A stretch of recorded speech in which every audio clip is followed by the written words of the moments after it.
नमस्कार दोस्तों, आज हम बात करने वाले हैं कि आखिर ऐसा क्या हुआ जो माता सीता ने अपने प्रिय देवर लक्ष्मण को ही निगल लिया। रामायण की गाथा के अनुसार भगवान राम और सीता के साथ लक्ष्मण भी 14 वर्ष के वनवास में उनके साथी बने। माता सीता वैसे तो लक्ष्मण की भाभी थी, लेकिन दोनों के बीच देवर भाभी का नहीं बल्कि एक पुत्र और माता का रिश्ता था। वनवास के दौरान लक्ष्मण ने कदम कदम पर अपनी प्रिय भाभी सीता की रक्षा की, इसीलिए माता सीता के लिए लक्ष्मण एक पुत्र की तरह प्रिय थे। इसके बावजूद भी एक बार माता सीता ने लक्ष्मण को निगल लिया और उनका अस्तित्व ही खत्म कर दिया। आखिर ऐसी कौन सी वजह थी जिसके चलते देवर लक्ष्मण को निगल गई माता सीता? इसका जवाब मिलता है रामायण की इस अनसुनी पौराणिक गाथा में। एक पौराणिक कथा के मुताबिक माता सीता ने सरयू नदी को एक वचन दिया था, जिसके अनुसार अगर वो अपने पति श्री राम और देवर लक्ष्मण के साथ 14 वर्षों का वनवास पूरा करके सकुशल लौट आती हैं, तो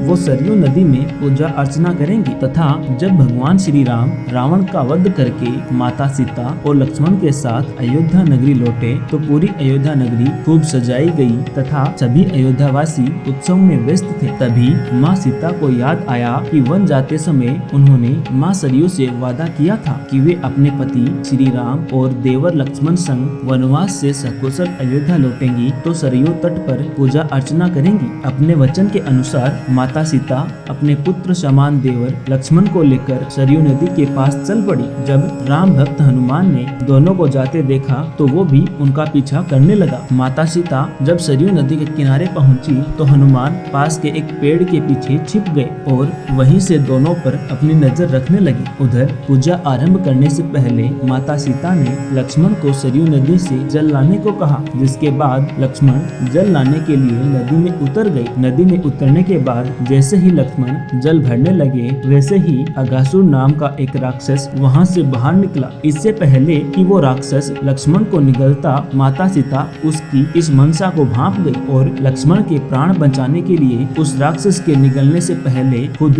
लक्ष्मण को निगल गई। लक्ष्मण को निगलते ही माता सीता और लक्ष्मण का शरीर जल के समान एक तत्व में बदल गया। इस नजारे को देखते ही पेड़ के पीछे छुपे हनुमान ने सीता और लक्ष्मण के जल रूपी सम्मिश्रण शरीर को एक घड़े में भर लिया और उसे लेकर भगवान राम के पास पहुँचे। फिर उस घड़े को दिखाते हुए हनुमान ने श्री राम से सारी घटना को विस्तार पूर्वक बताया और उसका हल पूछा। अपने प्रिय भक्त हनुमान की सारी बात सुनने के बाद भगवान श्री राम मुस्कुराए और उन्होंने हनुमान को बताया कि इस राक्षस को भगवान शिव का वरदान प्राप्त है, जिसके अनुसार इसका वध कोई नहीं कर सकता है। इसके साथ ही श्री राम ने हनुमान को बताया कि भगवान शिव के इस वरदान के अनुसार अघासुर का वध तभी किया जा सकता है जब सीता और लक्ष्मण का शरीर एक होकर किसी तत्व में बदल जाए और हनुमान उस तत्व का उपयोग एक शस्त्र के रूप में करे।